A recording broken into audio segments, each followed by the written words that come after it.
Soal Ketua, statement ini, Ketua kalau Umum saya saya bukan ini itunya. tidak seperti yang Ibu sebutkan. Oh, iya. Enggak, ini di forum terbuka nih, Bu. Saya ingetin Ibu nih. Ya, oke, Pak. Oke, saya ingetin Ibu nih. Statement Ketua Umum saya tidak seperti itu. Terima kasih pimpinan dan teman-teman Komisi 11. Selamat siang Pak Menkyu beserta jajaran. Ya, ini sama dengan teman-teman yang lain, kita apresiasi.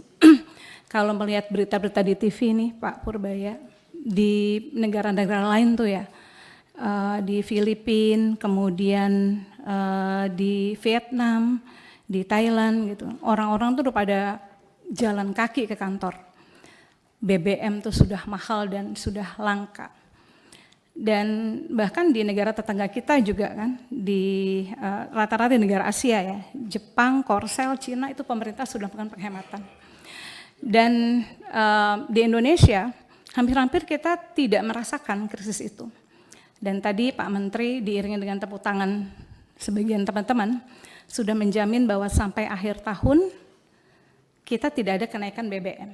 Tentu ini satu yang harus kita apresiasi. Saya bilang harus karena memang di saat negara lain itu sudah betul-betul, saya kemarin lihat di TV malah Pakistan sudah didemo oleh rakyatnya ya tentang kelangkaan BBM itu.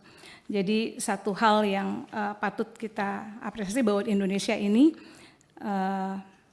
belum merasakan adanya, hampir-hampir tidak terasa krisis itu. Nah, satu hal buat kita semua, ini sampai berapa lama Pak Menteri?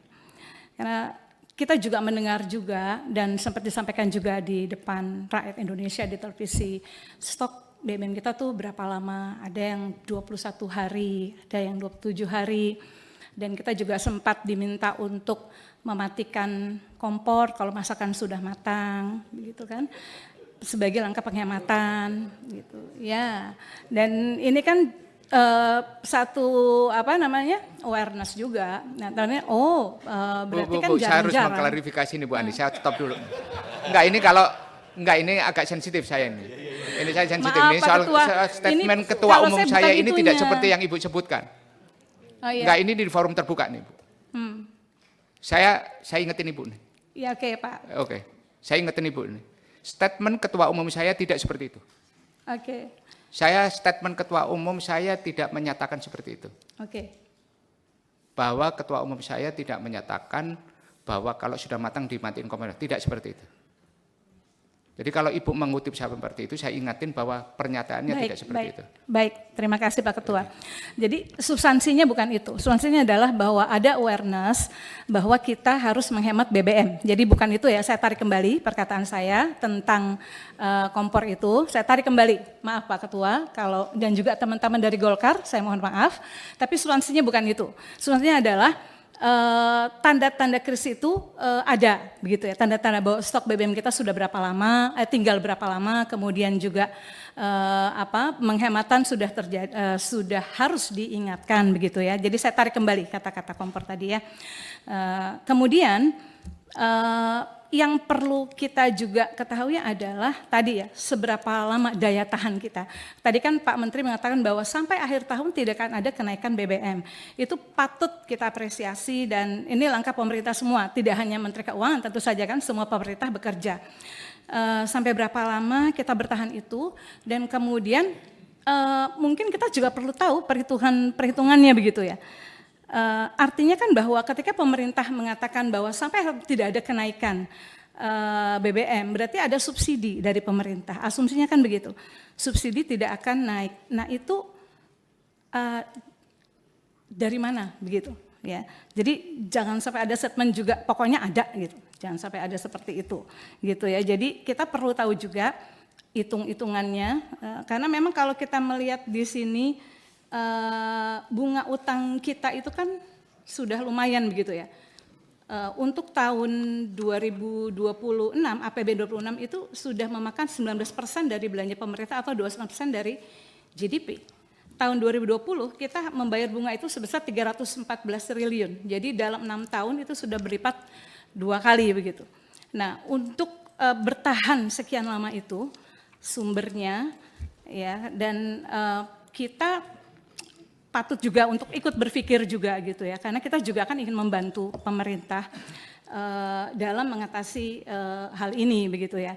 Rakyat juga ikut ingin membantu juga bagaimana agar kita bisa bertahan lebih lama. Kemudian juga inflasi bahan bakar minyak ya, ini juga kan naiknya tinggi di antara inflasi yang lain, dan tentu saja ini akan dampaknya kepada daya beli masyarakat.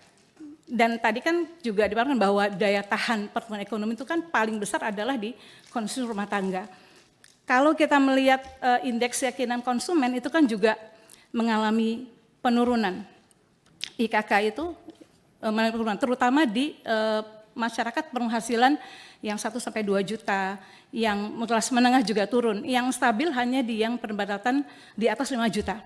Kalau diperiksa data dari IKK itu.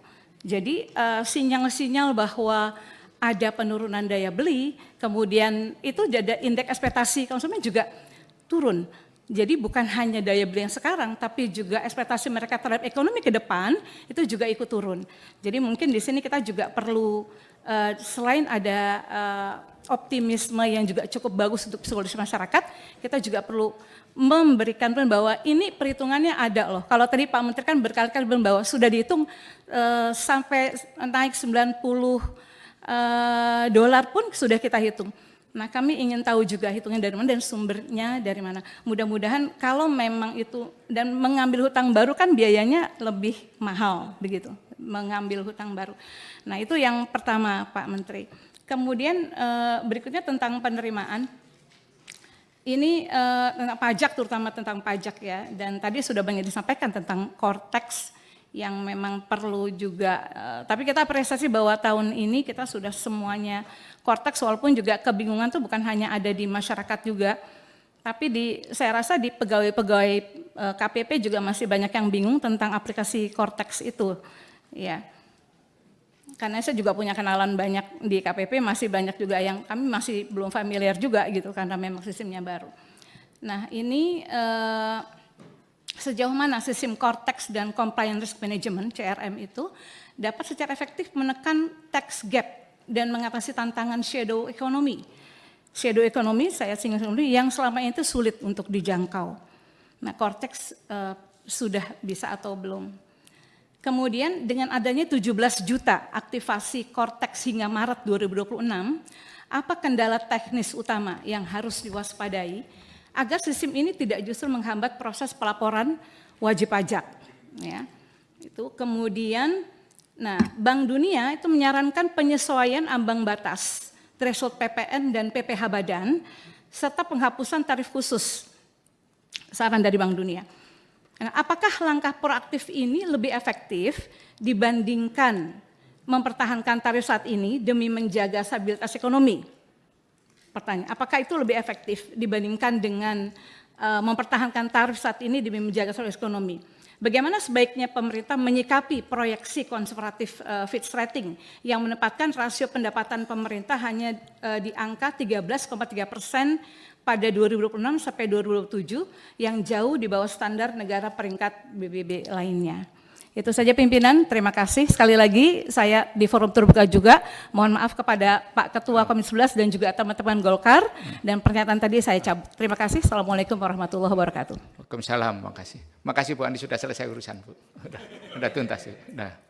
Download Tribun X sekarang, menghadirkan lokal menjadi Indonesia.